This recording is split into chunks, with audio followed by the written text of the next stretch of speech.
kung hindi lang po talaga pagkaswapang ito mga taong gobyerno po natin, matagal na po tayong marami ng mga train system na tapos.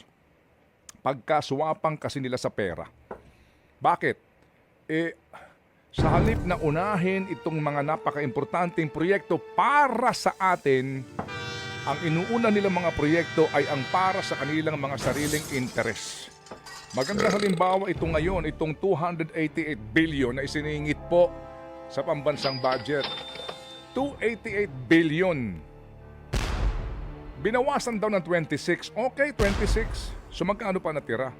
But basically po, wala naman sa plano mismo po ng kagawaran, wala mismo sa plano talaga ng pambansang gobyerno, isiningit po nitong sigurado ko'y magnanakaw sa perang ito. Pinipilit nila dahil dito po sigurado ang kanilang kitaan.